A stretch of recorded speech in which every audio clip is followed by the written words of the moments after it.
Good afternoon.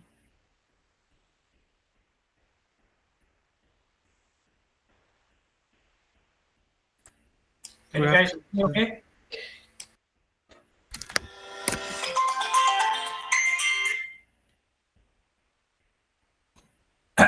Can you guys hear me okay? Yes, sir. Okay.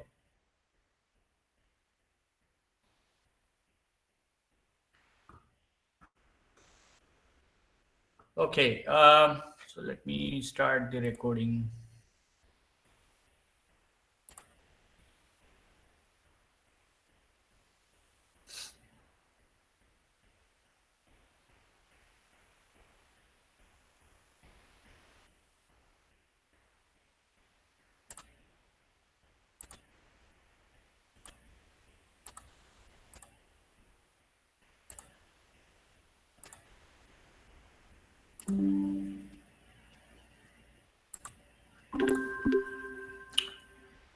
Okay. So any questions from previous lecture? All right. So what we plan to do is I will be finishing the process management today, right? We have about 14 slides left. So I'll be finishing the process management today, and that will be up to, the process management will be the course in the exam, right? So we have covered the shell scripting, we have covered the basic C programming, the revision of C programming. Then we have covered the GCC steps and libraries and make files and things like that. Then we have covered file IO, and we have covered the process management, right? So these are the topics that we have covered till now, and these will be the topics that will be there in the exam syllabus. Okay. So process management will be the last topic. I may start a new new topic after this one if we have time, but we'll basically have in the exam syllabus we'll have up to the process management. Okay, so in the previous lecture we considered, or we were reviewing the exec system call, right? So what the exec system call does, it allows us to run a different program, right, different application, either in your child process or the parent process, right? Basically there are 4 flavors of exec system call. In the first flavor, what we have to provide is the program name, including the full path of the program, and then we have to provide the command line argument in the form of individual values, right? So we basically provide a list of arguments. That's why the L is there. So L stands for the list, and once you have provided all the arguments, to say that there are no more arguments for this program, then you provide a null value. So this null value indicates end of the list, right? That is what we provide. In case of the V format, right? So we have exec V format. In the V format, we provide the command line arguments in the form of vector, and this vector is for string, right? So you have multiple strings, which is an array of string, right? So that is how we provide an argument. So therefore there is no null at the at the end, right? So again, here you are going to provide the full path with the application name or executable file name, and you are going to provide an array with command line arguments. So these two flavors of exec call is repeated here, except that there is this P at the end, right? The P at the end. And what that P stands for is that the application name that you provide doesn't have to have a full path provided. Why? Because the P version of the exec call expects that the application executable file name that you have provided is available in one of the directories, one of the folders that are in the path environment variable. right? So we know that in the path environment variable, when you look at the path environment variable, it has a list of directories, list of folder names, right? So this exec system call will be expecting that your executable file name that you want to run is part of one of these folders, So that is what the flavors, different flavors of exec call do. Okay. So again, the one with the P expects that your executable file name is somewhere in the path environment variable, and therefore you don't have to provide the full path. In the L format, you have to provide the list of command line arguments with the null as the terminating argument value, and then the V format allows you to provide the command line argument in the vector format or a array format. Okay. Now what we are going to do is, so that is what the explanation in this slide is. So now what we are going to do is we are just going to run a basic basic code that just shows you how we can use the exec call in the program. Now here you can see that I don't even have a fork. Okay. Why? Because we are just, what we are doing is whatever is this code here, we are just replacing this code with the code of the ls command. Okay, so we know that ls command is there in the path, in the folder, the path environment variable, but purposefully I'm using the version of the exec call without a p part, right? So if I would have done p, then I can just provide here ls, but since I have not done p, I have to provide a fully qualified path, which is basically /bin/ls. Okay, so what will happen? It will basically start with the process, my original process, to print this line. Then when I execute an exec system call, it will replace the image, the memory image for this process using this code. So whatever is the current executable code which is there in the memory for this particular process will be overwritten by the code of the ls application, ls executable. Okay, and therefore any line that you put after the exec call, will not be executed. Why it will not be executed? Because you have already replaced the memory, the code memory and the data memory with your ls command executable file, executable code, right? So therefore this line actually does not even exist in the memory anymore.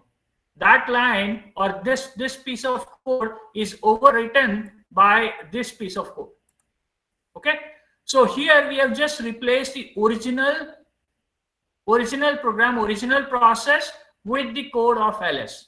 Okay, and so this line will be printed yes, and then it will immediately start running the ls command, and then this line will never be reached or will never be executed because that code no longer is available in the memory.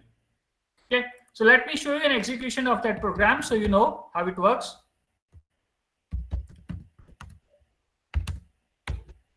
Okay, so now if you go up here, you see that this first printf is printed from our code, from our application code, right? And it is saying that I'm a process ID so and so, and I am about to execute ls-l, right? So that printf is coming from here, right?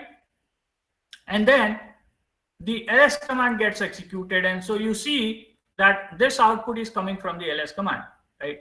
And then finally this particular printf is never shown, it never appears. Why? Because again, like I said, the process memory for the code and data is replaced by this particular program, this particular binary, right? So our binary of this particular program, this executable, which is the exact example executable, is actually overwritten by the ls executable.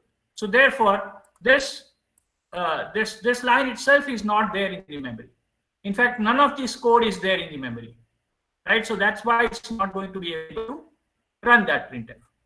Okay, but this is not an example we want to see. It's a dumb example in a way, right? Because we are just replacing our own code with ls code. The idea behind using the exec is generally you want to distribute the work in the child processes, and the child process does something right, which the parent process wants to be done by multiple processes. So the basic idea is that how would you run a different program in a child process and a different program or different code in a parent process, right? So that's where we do the fork, right? So in this example, what we have done the fork, and then fork, it returns 0, which means that this is the child process. So in the child process, we are going to run a different program. Okay, so you see that here we are using a V format and a P format. So what is a V format? V format means that we have to provide the command line argument as a vector, as an array. Okay, so you can see that in this particular, our own application code, we will pass the first command line argument as a program name. So for example, if you want to run an ls command, the first argument value will be a ls. And then subsequently in argv2, argv3, and so on, we can provide additional argument for that program, for that application.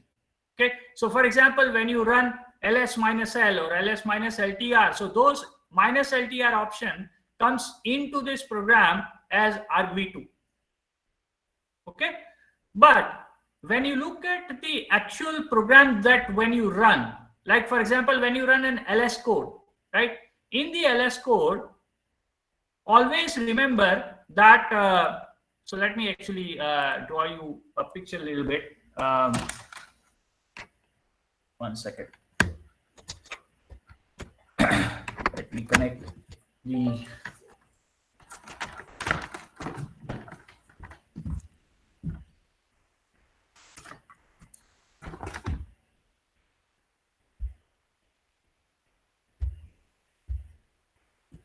okay. Okay.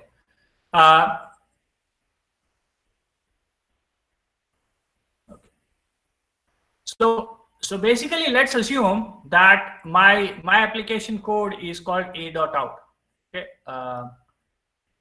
a.out, right? And so this is my argv vector or array, right? So I have a 0th location, I have the first index, I have a second index, third index, and so on. So for this particular application, for my own application, a.out will be at index 0. Then ls will be the argument that I'm providing as a command line argument to this program. So my index 1 will contain ls, right?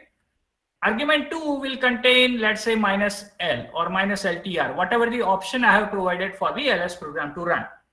So this is what my argv array will look like. But when you go to run an ls command, right, for this particular program as a child process in my exec, so from here I am basically running this in the exec. I'm using an exec to run an ls command. So when I look at my array here, what this array should look like? So at the index 0, it should actually have ls here. At index 1, it should contain minus l. What it means is that if let's say this is the address 1000, this is the address 1000, let me call 1004, and this is the address, let's say 1008, whatever, right? So I'm just giving some memory addresses here, right? Then actually this value is referring to this address, right? This value is referring to this address, which means whatever is the data at this address should become my 0th index. So should be my first element in the array, in the argv array here. So this is the argv array for my ls command. What it means is that whatever is the address of the first argument, whatever is the address of the first, index 1 value in my a.out should be provided as an address of my argv0 here, or the array of the command line argument here, right? What does that mean? It means I have to say address of argv of 1. That is what I need to do. So when I use this one in my this code, which means I'm providing this address as the command line argument for this particular program. And if you look at the code, right? If you look at the code, that is what I'm doing here. Okay, so we are saying that LSCC program we want to run, let's say for example, and then here I'm going to provide the address of the first first index, which is actually the argv0 for my child application, or the application that runs in the child process. That is what we need to do here. Okay, so this is how my child process is going to take whichever program that I pass here and run it here.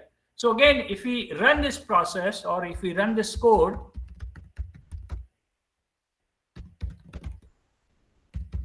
run exec in child, right? And let me run ls minus ltr. Okay, so now you will see that the parent process says, in this case, there is nothing to be done here. Why? Because if you look at the code, this is my parent, right? And in the parent, there is really nothing to be done unless I could put the wait code here. I can put the wait here, and maybe parent can actually wait for the child process to finish. I can do that, okay? But in this particular example, I didn't do it because really parent does not have to wait for the child process, okay? So therefore, I didn't put the wait. And then in the child, we passed the ls command, right? So we pass the ls command with the option of ls minus ltr. And therefore, if you see this, it is actually printing this particular value. Okay.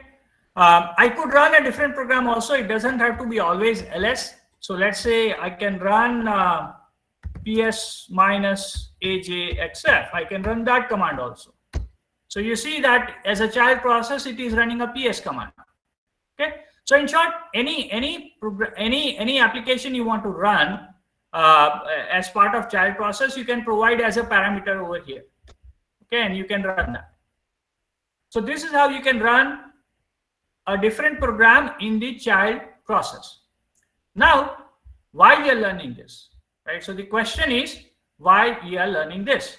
The reason we are learning it is because we want to actually distribute the work that we want to do in multiple child processes. So if you recall, I had mentioned earlier that it is not always necessary that you have a single child process for a parent. It is definitely possible that you have more than one child processes, and each of the child processes may run different applications and do different work, or maybe it runs the same application but it accepts different data as an input, right? And then it performs different work because the data is different, program is the same but different data. So it is the same application code but runs on a different program, different data, right? Or you can run different application code in a different child processes. Either way you want to do, you can actually implement this master slave implementation. Okay, so let us look at how do we do master slave implementation. So let us first look at the child code, right? So this is my child process code, and it is a very simple code. You can see all it is doing, it is accepting two command line arguments, argv1 and argv2. I am assuming that the command line arguments are a numeric value, and so using A2I function, A2I system call, we are converting this ASCII value into an integer value. So we are assuming that the value that is being passed over here is an integer value. So I get two different values, num1 and num2, from the two arguments that are passed, command line arguments that are passed. I sum them up, I print this message over here from the child, and then I exit, but the exit code which is returned back is the sum of these two numbers. Okay, so sum of these two numbers are passed back to the parent. So when you do exit, basically we have seen, if you recall, I had shown you an example of the code where you can actually read the exit status in the parent process for the child, right? So for each of the child, whatever the sum value is being exited back, as an exit code, that can be read by the parent process. Okay. The only condition is this has to be a single byte value, single byte integer, positive integer value. That is the only condition. So as long as it is the value between 0 and 255, then you can actually return that value back. Now, if you run this application code, it doesn't actually require the parent. So I can actually run the child process as is. Okay. So let me do that. So it's process child dot out, and let me provide two values, let's say 10 and 20, and you will see that it tells me that I am the child process with the PID of this one, and I got the two different values 10 and 20 as the command line arguments, and then the summation of that is over here, right? So these are the two printfs that are there in this child process we have done. One coming from here where we are printing the process ID, and then here we are just printing the summation value. Okay, so the child process, the application code that we have written as a child process is actually a separate C code, completely separate C code, and it is not dependent on any other parent, any parent code. Right, so it is a completely separate executable file, completely a separate C file. It has no direct connection with the parent program. However, when you go to the parent code, right, in the parent code, what we are expecting is that in the parent code, we are going to provide multiple, multiples of two numbers as a command line argument. So the way we will run the program will be the program name or the application name, which is the parent process.out, and then we will have num1, num2, num3, num4, num5, num6, and so on. Right? So num1 and num2 will be provided as an argument to child 1. Num3, num4 will be provided as an argument to child 2. Right? Num5, num6 will be provided as argument to child 3, and so on. Okay. Now, what we do is we figure out how many child processes we need to create using this this for loop, right? So we say, let's say that argc value will be 7 or odd number because it also includes the argv0. Okay, so argc also counts argv0, which is actually not useful for us. So all we need is argv1 and all the way up to whatever argvn is. But we are expecting that the value is multiple of 2. We have not checked it here, but you can also do that validation. Okay, you can do the validation to check that argc is always the odd number value, so that we always have the even number of numeric values that are being passed. Also, we have not checked that these numbers has to be numeric, but again, all those validations can be done in the code, right? So what we do is that using this for loop, we are saying that how many child processes are needed, right? So we are saying go from 0, argc minus 1, and I equal to I plus 2. The other way you can do also is that argc minus 1 divided by 2. I mean, either way, right? And then you can just increment the value of I. So either way, you can do all those things, right? But so this is how we are running the loop. Now within the loop, you can see that we are creating forth, right? We are basically creating a child process. And in the child process, we are saying what are the arguments that we are going to pass to that child process. So always, if the I value is 0, that means it is my child 1, right? The first child. If the if the I value is if the I value is 2, that means it is my child number 2. If the I value is 4, then it is my child number 3, and so on. So what we are going to do is here we are going to say I plus 1 and I plus 2. These are the two arguments we are going to pass. So in the child process, we are always going to get 1 and 2, 3 and 4, 5 and 6, and so on. And here we are using the execl, which is the list format, right? So in the list format, what do?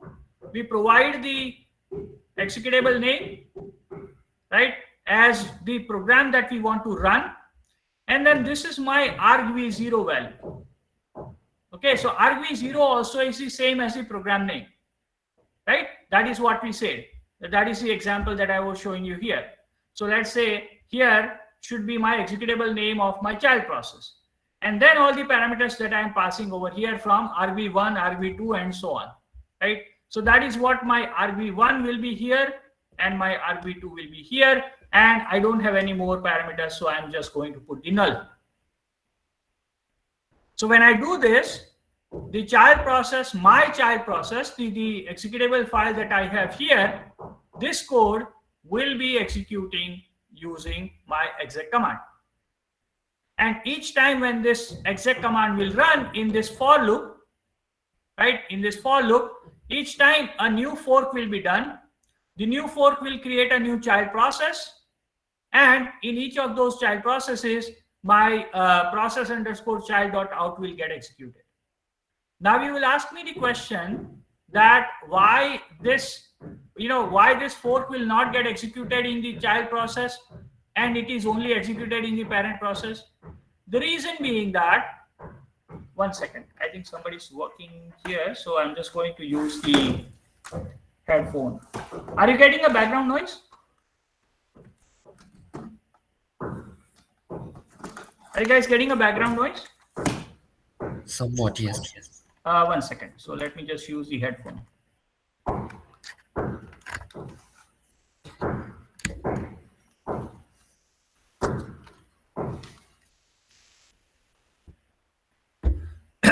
Okay.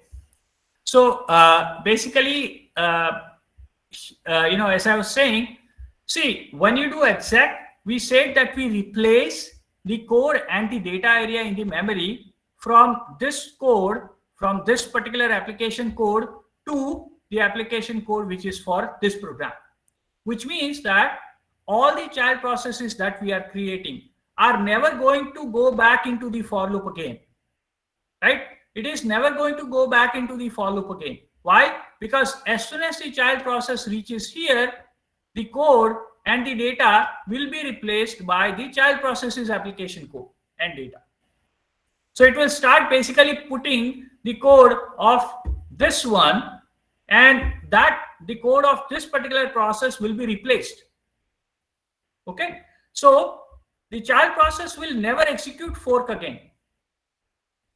Only the parent process will fall off from this if statement, because the condition for the parent process will be false, and each time when it comes out of the if, it will again go back to the for, and in the next iteration again that parent process will execute the fork.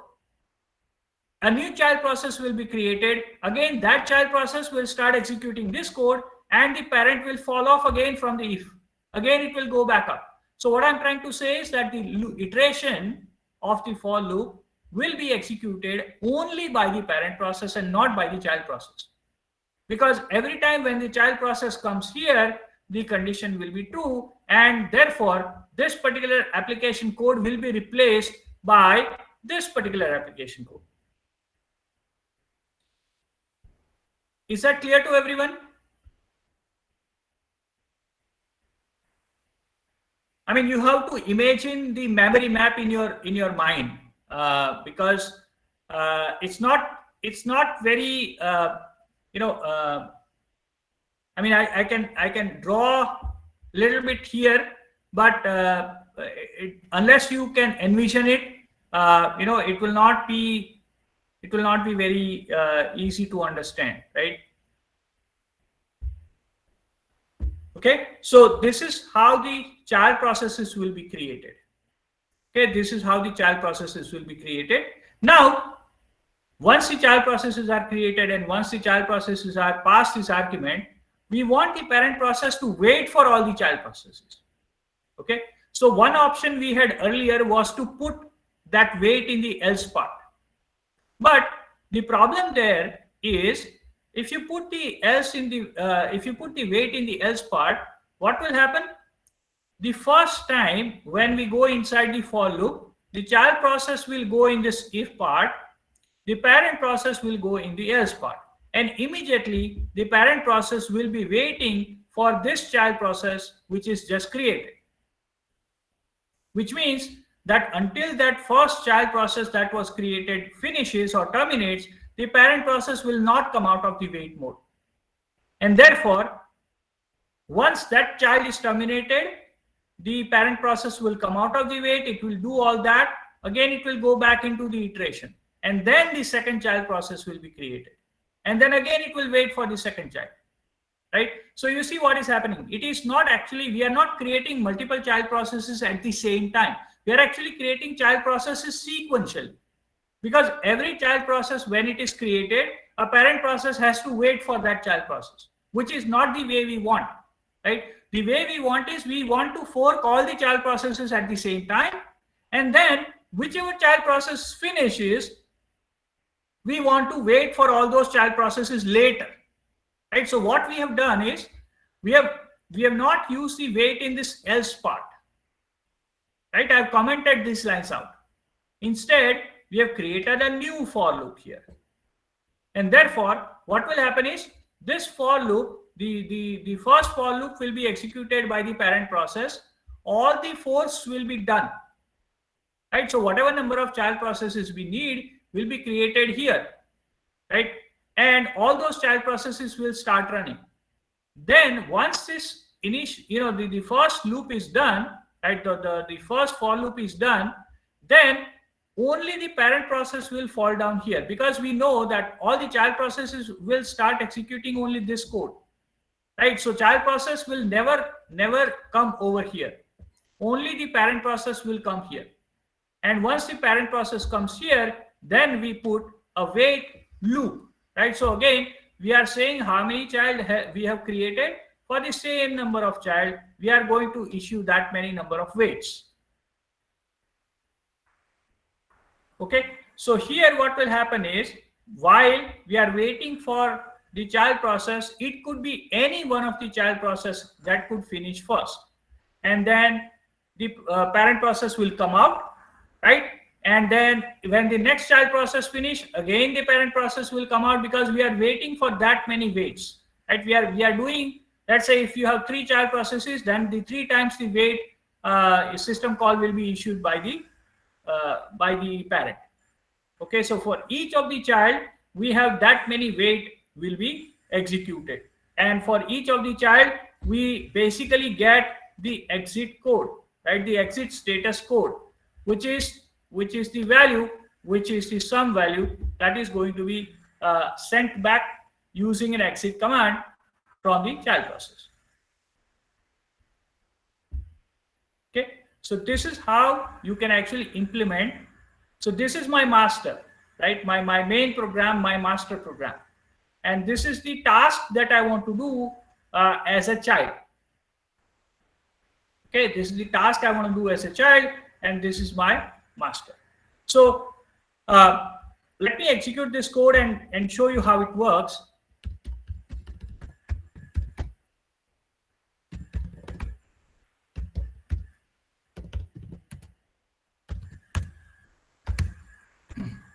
So let me pass the value as 10, 20, 30, 40, 50, and 60, right? So I'm basically supposed to be getting 3 child processes starting together, right? And then the parent process is supposed to be waiting for all the 3 child, and whenever the exit code comes back, whenever the child terminates, it is supposed to display the sum of coming from each child, right? So you see that these child processes started, right? So the first child process is 4220, then 4222, and then 4221. So you see that this child process is actually is created as a second child process, and this is actually a third child process, but the third child process started earlier than the second child process. So it can happen like that, right? Because we are running all in concurrent mode, right? We are running all the processes in concurrent mode. Okay, and then your child finishes, in a certain order, and so the parent process is printing that output. If I run this multiple times, you will see a different sequence every time. you will see a different sequence. So here you can see now the second child comes here, third child comes here, and then the first child comes here. Okay, this is the first child, this is the second child, and this is the third child, something like that, right? So what I'm trying to say is that every time when you run, you will probably see a different order in which the printf statements are being executed. The reason being that all the child process and the parent process, all of them are running simultaneously. Okay, and parent process is waiting for each child after starting all the child processes, not waiting for individual child at a time, right? Now if you if I change this code, right, and if I comment this line out, if I comment my for here, and instead I keep my else part, right? So instead, if I keep my else part, okay, now you will notice, if I have to recompile it,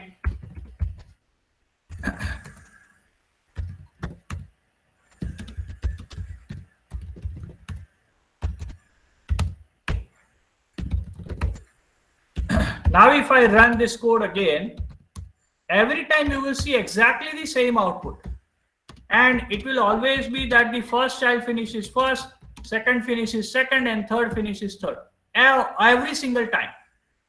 You will not see much of the change in the output, right? You will not see much of the change in the output. The reason being that, like I said, the parent process has to wait for this child to finish, then only it is going in the second iteration and it is starting the second child, then it is waiting for the third iteration and or second child to finish, and then it goes into the iteration again and starts the third child, and so on, right? So therefore, make sure that when you implement a parent-child relationship like this, if you have multiple child processes, don't implement it like this.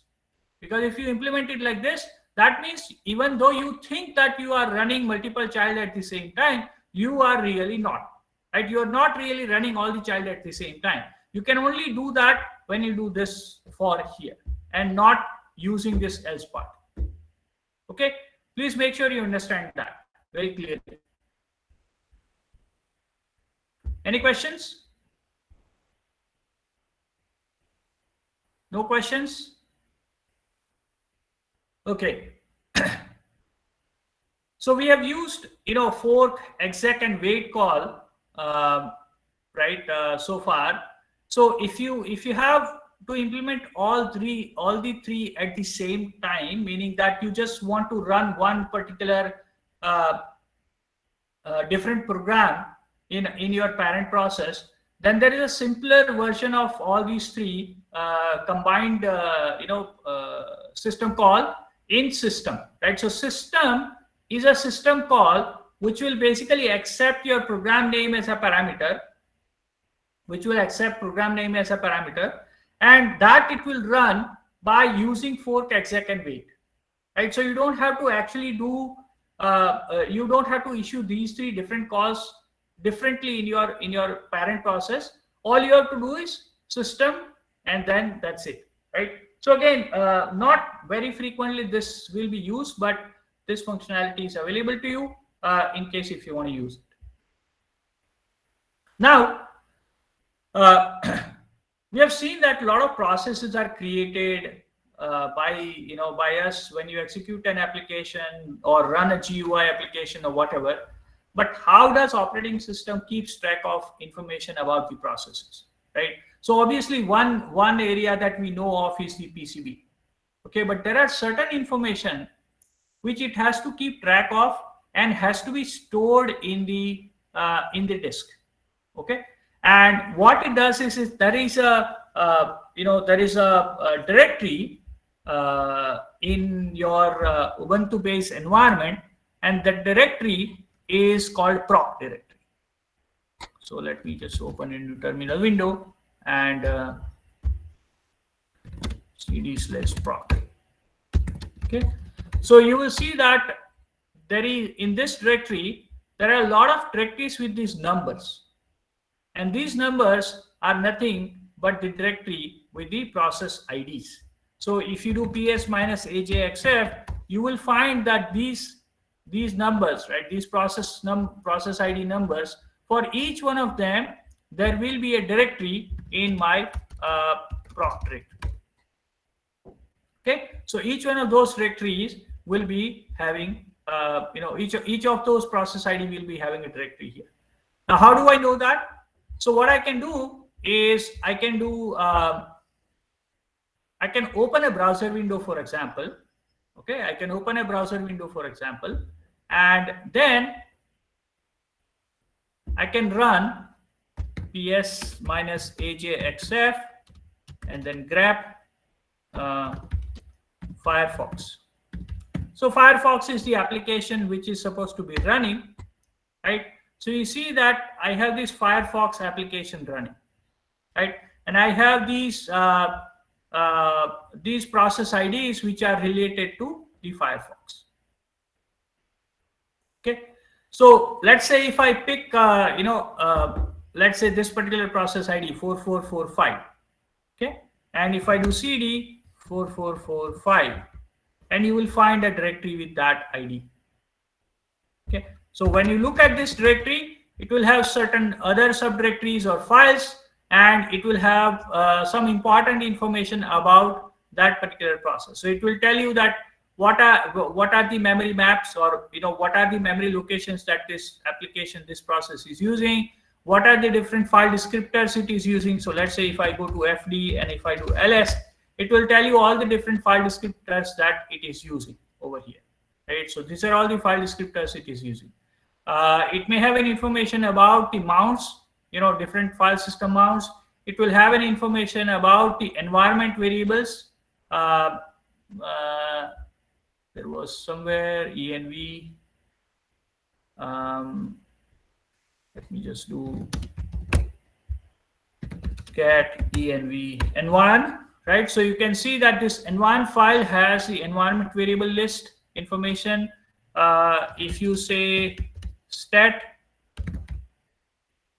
status file has the information about the status of the processes, whether the process is sleeping, what is the process ID, what is the parent's process ID, which are the user ID who owns the process, and so on. Like a lot of information is provided over here, right?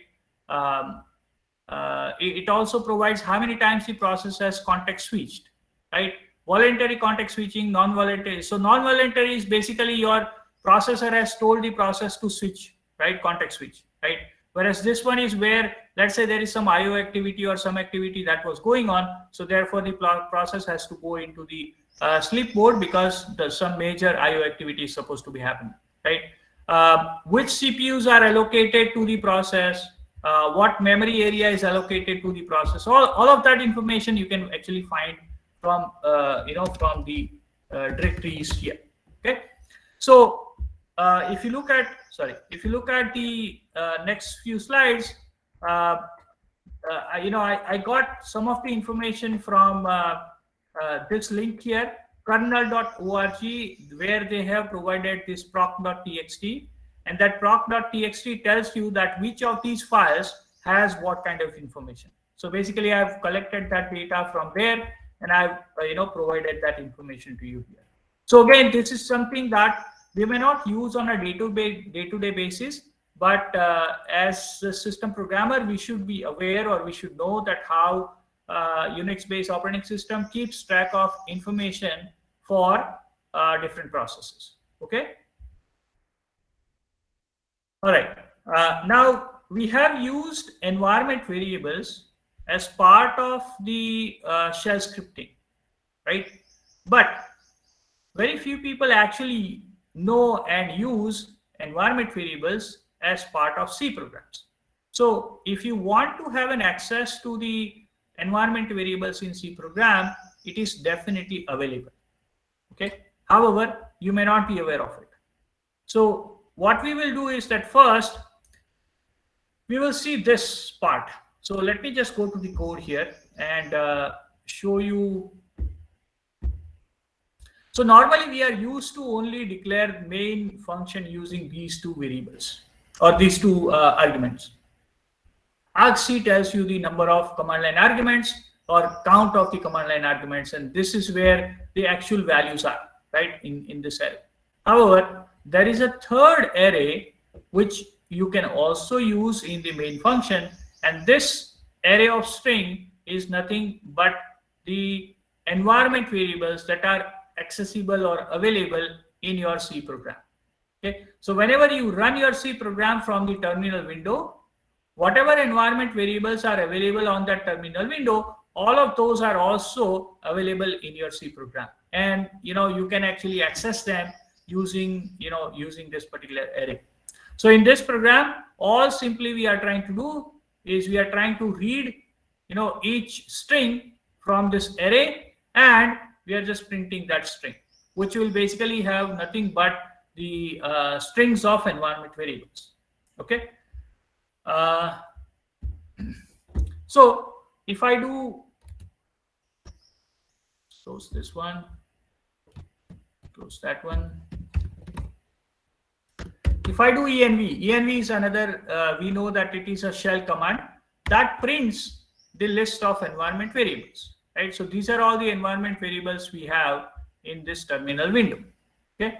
Now, if I run my application code, which is display environment varies, right, I am expecting to have exactly the same output, right? So you see that this is where I ran the program.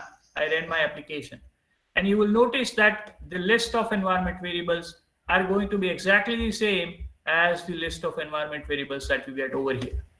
Okay. So in short, what I'm trying to say is that whatever you have available in the shell window as an environment variable, the same environment variables are also available in your C program.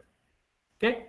Similarly, in the shell terminal window, we do access a particular variable. So for example, you can say echo $home, right, and it will display the value of the home environment variable, right? Or you say echo $path, it will display the value of path environment variable. You can also set the environment variable using export command, right? So you can say export, and then let's say course equal to sys soft, whatever, right? So you can set your environment variable as well, right? Now you are setting this environment variable from the terminal window, right? But you want to also do the same thing and you can read the value in the terminal window. You want to do the same thing in your application code, which is also possible to do. So there are two functions. Okay, there are two functions which are available to us. One is called getEnv. So getEnv is where you will provide the environment variable string name, right? The name of the variable will be provided as a string here. So for example, like shell or host, right? This is the value. This is what will read the value of the environment variable. Okay, and then you have the setEnv also, where you will be able to set a new variable as an environment variable.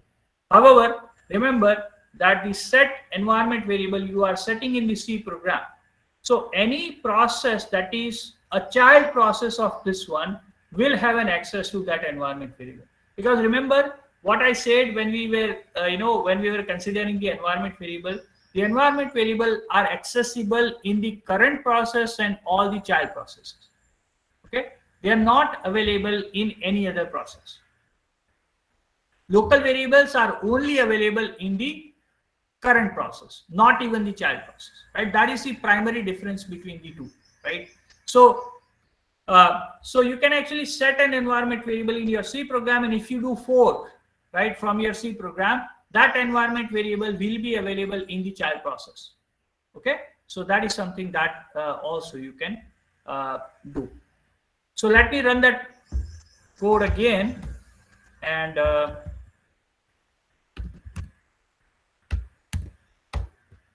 okay, so again the output is not very interesting. However, you can see that we are reading the value of the shell environment variable and home environment variable. So if you say echo $shell, you will see that that is the value that comes up. You can say echo $home, then that is the value that comes up, and so on, right? So you are able to read the value of the environment variables or set the environment variables in the C code also.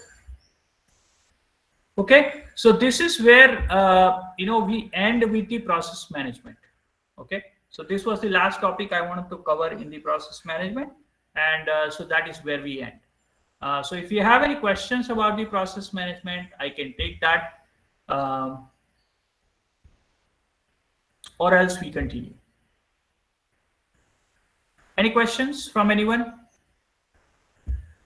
Anything that was not clear to you about the process management? Am I still audible? Yes, sir. Okay, just want to make sure that I didn't put you guys to sleep. Okay, all right. So if there are no questions, let me start with next chapter. But as I mentioned earlier, our exam topic will basically stop at this point, right? So we will not consider the ITC, which is the next topic which I'm starting for the exam, right? So until process management is what we will do, what will be the syllabus for the exam. Okay. All right. So inter-process communication, right? Now, we recently saw an example that if you want your parent process, right? If you want your parent process to send the data to the child process, the only way that we know so far is by passing that into the command line arguments. Okay. Similarly, if the child process wants to send data back to the parent process, the only way is passing that single integer value in the exit code. And that's about it. We don't have any other mechanism, or we have not learned any other mechanism till now where you can pass a different data types or a large amount of data between your parent and the child process, right? So the point is that why do we need inter-process communication?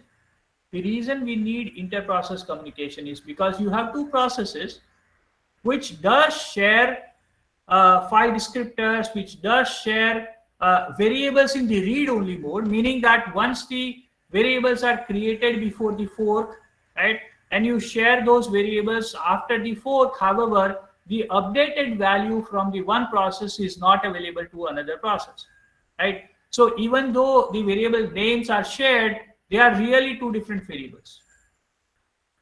So what I'm trying to say is that we don't have a way of communicating, or we didn't learn yet the way of communicating between the processes, right? But we want to do that. And that is what we talk about, the inter-process communication, right? Now, when you use inter-process communication methods, there are primarily two categories. Okay, so it is possible that the examples that we are looking at right now, that we have multiple processes running on the same system. Okay, so same physical computer, which has a common memory, which may have multiple cores, but it has a common memory, right? So basically we call that as a shared memory architecture. Shared memory architecture means that it has a common DRAM, right? And if you write a data into a memory, the other processor can actually read that data from there. So one process can write it into the memory and the other process can read it, right? So we call that as a shared memory architecture, which means that when you have multiple processes running on the same system, you have different ways of doing inter-process communication. So one is called pipe, okay, which is what we are going to learn in this chapter. Signals are another way of communication, inter-process communication for same machine, local machine, and that we are going to study in the next chapter. The third way is actually, I said multiprocessing, but here I mean to say multi-threading, right? So multiprocessing, multi-threading approach where we use a computer with the same memory, multiple cores, and you are able to communicate using shared variables. Okay, so that is the third type of communication or inter-process communication we can use here. Okay, However, if your processes are running on different machines altogether, they are connected by network, right? So for example, I have my machine, and let's say I want to communicate with one of your machines, one of your laptops, right? So the process is running on your laptop, a process is running on my laptop, and I want to communicate between the two. How do I do that? I have to use something called as message passing interface or socket programming. Now, socket programming, we will consider, we will do the socket programming in this course. However, message passing interface is not something that I normally cover in this course, because this is actually part of distributed programming. It's a advanced topic than this one, right? So if you are interested in that topic, I can definitely discuss about that offline. However, message passing interface is not part of the syllabus in this course. Okay, so we will be basically covering these three areas. Okay, so now we talk about interprocess communication with pipe. Okay, we have used pipe, and you should have a little bit of idea about what the pipe is, but regardless, I'm going to cover that from start, right? So pipe are basically communication mechanism, right, that allows two or more processes to communicate or send information between each other. What it does, it basically takes one process and connects the standard out of that process to the standard input for another process, right? So basically what the pipe does, it basically connects the standard out of one process, and it connects the standard input of the another process. So that is why we call it as pipe, right? So you take an output from one process and feed it as an input to the other process. So the example is something like this. Now we have actually, we did several examples. In fact, today itself,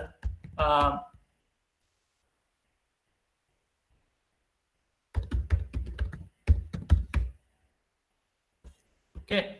So we just saw that you can do env, right, and then pipe, right? So this operator is nothing but a pipe, right? So we are taking an output, the output as a standard output from the env application, which is the env process. So this will have a different process ID, and then I'm doing grep, right, which is a different process. So grep is a different program, env is a different program. So the process ID of env is different, process ID of grep is different. Okay, and then I'm saying grep, let's say home. Okay, so what did he do? Whatever the output that was generated from env, that was sent to the standard output, but instead of going sending that data to the standard output, it actually took that data. This pipe operator took that data and sent it as the standard input for the grep, right? So grep is another process which is running, and it sent that data to the grep, and that data was screened by the grep command to search for the home keyword, right? And home was found only in this one line, and therefore you got this as an output, right? Similarly, we also looked at, let's say, grep Firefox, or we did ps minus ajxf, and then we did pipe, and then we said grep Firefox, right? So when we do that, what does it do? It takes the standard output data from this process, it feeds that data as an input for the grep command. That is what the pipe does. Okay, that is what the pipe basically does. So why it is called pipe is, I kind of give an analogy of a water pipe, or whatever pipe generally that you want to consider. You flow the water from the one side in, and then you take the water out from the other side, right? So it's basically a unidirectional pipe. Okay, so let's assume that this is a process which displays some data. So who is the process which displays the user information, that this is the user and what time that user has logged in and so on, right? So it displays that information. And wc is the command which takes the data as an input, and it displays the information about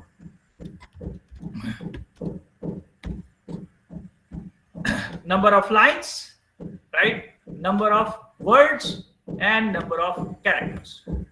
Okay, so it basically says that whatever the output that was generated by who command, right, or who process, has one line.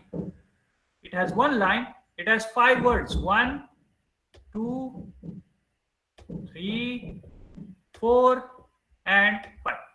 Right, so it has 5 words. So 5 words are there, and then it has 46 characters. So again, you are connecting the two processes, right, like this, using the pipe command.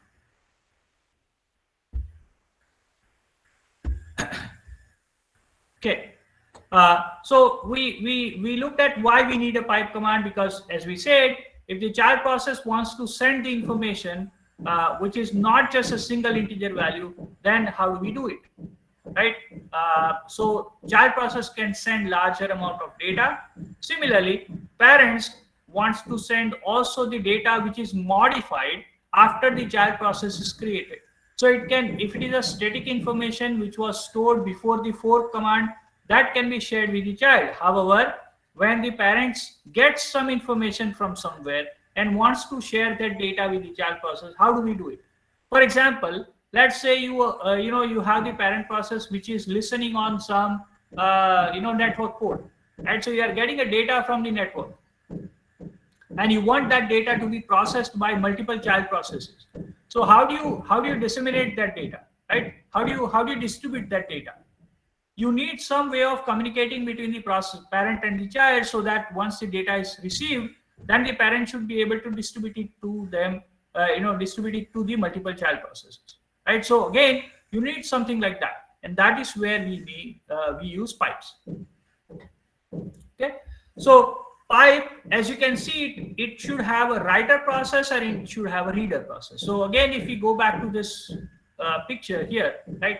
So this guy is a writer process. So who is sending the data to the pipe, and WC is a reader process, because this is basically reading the data from the pipe, right? So the standard output is the writer of the pipe, and standard input for this guy is the reading or the read side of the pipe, right? So both these processes are running concurrently. Again, you have to keep that in mind, that they are two different processes and two different process IDs. So both of these processes can or will run concurrently, right? It is not that the writer runs and then reader runs, or reader runs first and then writer runs. It's not like that, right? Both processes are separate. Both processes have their own PIDs, and they run simultaneously, concurrently. So therefore, it is possible that the writer process is writing fast enough, right? But the reader process is slow. In that case, the pipe can get full. The pipe can get full, right? So if the pipe gets full, then the writer process may have to wait for the pipe to get free a little bit, right? So some reader process has to read the data from the pipe in order to be able to writer process to write the data. Similarly, if the pipe is empty and the reader process is trying to read from the empty pipe, again the reader process will be suspended, because somebody has to write the data. The writer process has to write the data in the pipe. Okay, so again this scenario could happen, because again they are two different processes. Okay, somebody has question? What is the width of storage limit? Yeah, I'm coming to that. It's basically 5K size. 5K size buffer. You can see in the next slide itself. Okay, so the pipe is the system call that will be issued when you want to create your own pipe in your C program. And we generally call that as unnamed pipe, because there is no name given to the pipe. There are some operating system that uses the named pipe, but you don't, most of the time you don't really need the name of the pipe. You can just use pipe as is, and once we look at the example, you will know that why there is no really reason to have the name for the pipe. Okay, so basically, generally speaking, the buffer internally that is used by the Unix based operating system is approximately 5 kilobyte. Okay, you use the right end of the pipe to write the data using the write system call, So we have seen the write system call for files. We use the same write system call even for the pipe to write the data into the pipe. And you can use the read system call to read the data from the pipe. However, when you write the data, writing will be happening on the right end of the pipe, meaning that it will be writing the data here, right? Whereas when you read the data, it will be reading the data from here. Okay, so that is how the reading and writing will be happening. The process at the end of the completion of the process, meaning that once you're done with the file usage, or sorry, pipe usage, you need to close the file descriptors, right? Like we do with the files, right? So in short, again, we will be using unbuffered IO system calls that we have studied earlier, which is for read, write, and close, in order to use, in order to read, write, and close the pipe. Okay. Now, let me just talk about this picture here so that it is actually very clear to you. See, usually when you use files, normal files, right, the text files or binary files, reading and writing both happens using the same file descriptor, right? Because there is really no difference between reading and writing. You are writing at the same byte, you are reading at the same byte. Okay, and the same file is read and write both, right? So you have a file which is read and write, which allows read and write both at the same byte. However, pipe is slightly different, right? Pipe has two different ends, right? So it has a write end and it has a read end. So one process is going to be reading from the read end, and the other process is going to be writing. So therefore, there are two file descriptors required, one for the write end, one for the read end, for two different processes to use that. Okay, so whichever is the writer process will always be using this file descriptor. So what we have to do is that we have to actually use an array of 2 for the file descriptor, which is then passed as a parameter to the pipe system call. Okay, so pipe system call actually returns you 2 file descriptors, not just one. Your open system call, which is used to open the files, you only get one single file descriptor in return. However, for the pipe system call, you get 2 file descriptors in return. And the file descriptor at index 0 is always going to be used for reading. And file descriptor at index 1 is always going to be used for writing. Okay, so always remember that index 0 is for read, index 1 is for write, and this is always the case. It is fixed. Okay, it is fixed by the operating system. So whichever process is treated as a reader process or considered as a reader process, it only has to use this particular file descriptor. Whichever is the writer process, it only has to consider this as a writing. Now, writer process can actually read the data from the same pipe also, and the reader process can also write the data into the same pipe also. But remember, if both the processes are writing from the same end, and the data that is there in the pipe will be jumbled, right? Meaning that there will be some data from one writer process and there will be some data from the other writer process. So there has to be some demarcation, some indication that says what data is coming from where. Or the other way, other option is that when one process is sending the data, right, from right end and other, let's assume that this is my parent process. Parent process is writing the data and the child process is reading the data. So till all the data from the parent is written and the child has read, you don't want your child process to write the data into the same pipe.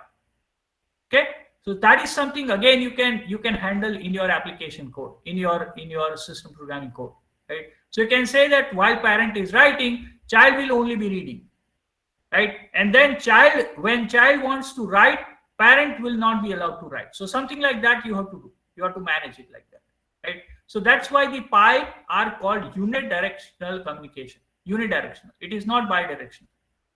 Okay, because at a time you can only send data from one process to the other. It is not bidirectional. Okay.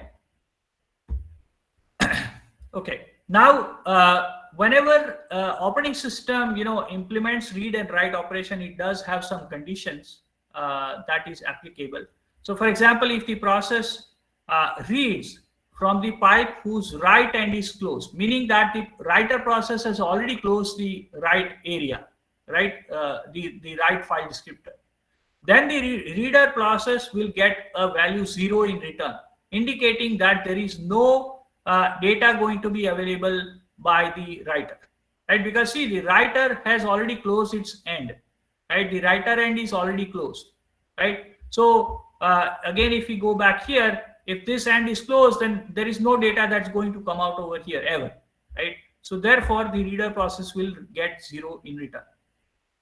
If the process reads from the empty pipe, but the writer end is still open, right? So right end is still open, and the reader process is trying to read the data from the pipe, then that process will be put in sleep mode or suspended mode until the new data is available. So that means this read is going to be a blocking read, right? So the process will go into sleep mode. If the process tries to read more bytes from the pipe than that are present, the current content is returned and the number of bytes will be actually read. So for example, process says that I'm going to read 1000 bytes, but the pipe only has 100 bytes, then all the 100 bytes will be returned back, and the count of the byte, which is 100, will also be returned back. Okay, so these are the conditions for the read operations or the reader process. What are the conditions for the writer process? So for the writer process, we are saying that if the writer process tries to write in the pipe whose read end is already closed, meaning that the reader process says that I'm not going to read anymore from this pipe, and it has already closed the file descriptor for the read side. Okay, in that case, the writer has to fail, because if it is able to write but nobody is going to read, right? So writer process should not be allowed to write also. Okay, so the writer process fails, and the writer process is sent a signal called sig pipe. So again, we will study that when we study signal handling, right? But basically, the writer process will be getting this signal, and eventually the writer process will terminate. Okay, so writer process will be forced to terminate when this signal is sent to the writer process. If the writer process writes fewer bytes to the pipe than the pipe can hold, right? So it means that pipe has more space and process is trying to write less amount of data, then obviously the write will be atomic, meaning that all of that data will go into the pipe. However, if the writer process has more data to be written, then it will have to perform another write for the remaining part of the data. So basically, the write call will tell you that how much data was written into the pipe, and then the pipe actually gets full, right? So then the writer process will know that, okay, I asked to write 100 bytes, but there was only 50 bytes space in the pipe, so therefore I have to wait, and I have to issue another write call.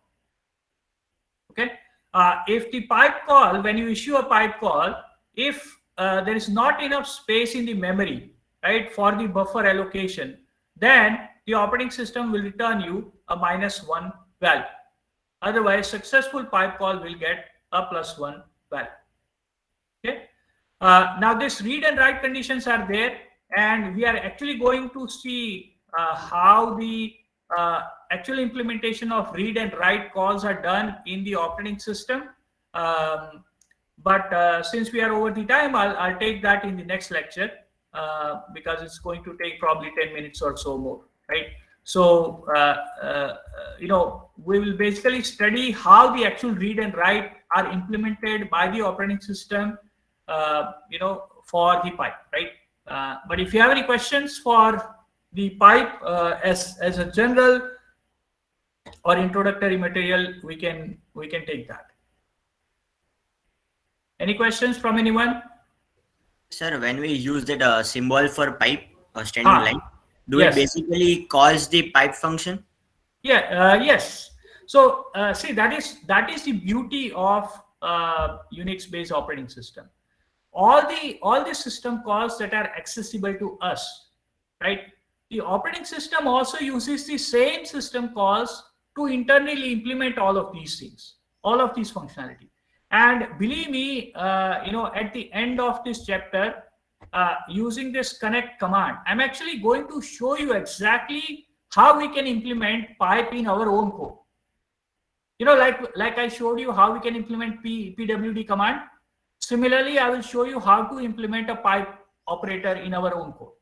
So the point is that it's a beauty of Unix based operating system. It allows us to use the same functionality that it is using for implementing kernel details.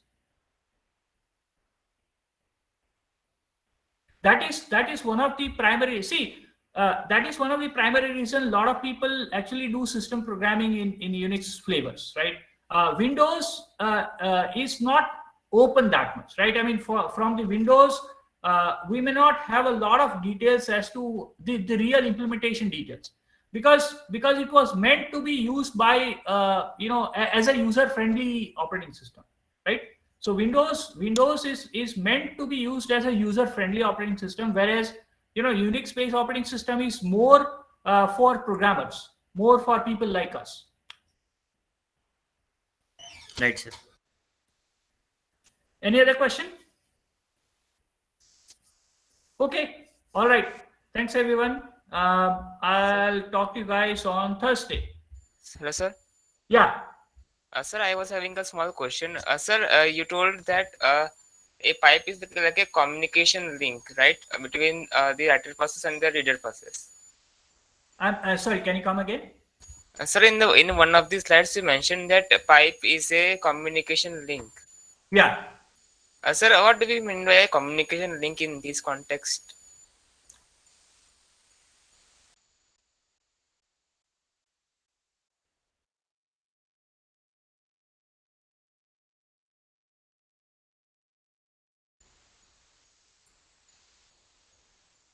Hello, sir, you're not audible.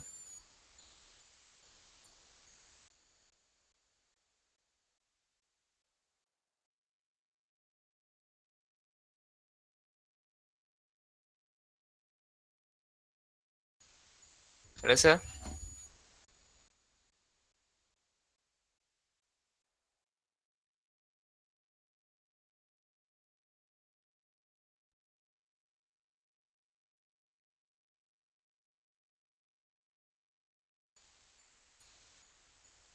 Sir, you're not audible.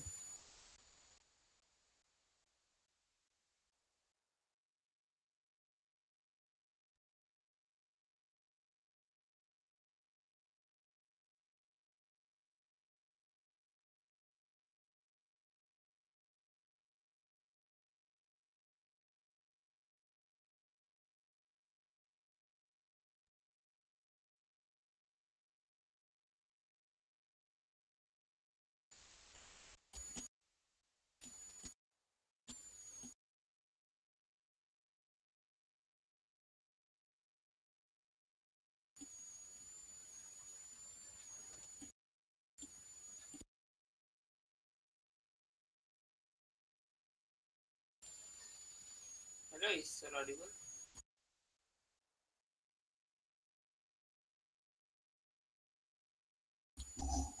Is sir audible? Are present over here.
Sorry, my network went down. So I don't know if you are still there. The person who was asking question. Yes, yes, sir. Okay. So I don't know when did it got disconnected, but basically what I was saying is that the point is that it is one way, or it is a mode of communication, because your child process or parent process can be designated as a writer process, right? And the other process can be designated as a reader process. And so you can actually send the data from the writer process to the reader process using the pipe, and that data can be in the form of string, it can be in the form of structure, anything, right? So even though the parent and the child process are not really sharing the memory, right, they are not really sharing the memory, however the data can be sent from one process to the other. And what I was saying is that if it is not really, you are not able to visualize it right now, don't worry about it, because when we look at the examples, right, the couple of examples that I have, uh, talk unidirectional and talk bidirectional, it will be very clear to you that how actually the process are communicating using pipe. Okay, yes, sir. Yes, Okay, sir. so I get this is why I never have a lecture without an example, right? I mean, I will never discuss a topic without an example of code, because unless you, I mean, once you look at the code and once you see how it is running, hopefully it will help you better visualize how it is working, right? Because yes, with the theory only, it is not very easy to visualize how it is working. Okay. yes, sir. Yes, now it is somewhat clear to me. Okay. All right. Thank you, Okay. sir. Thank you so much. Okay. All right. Thanks.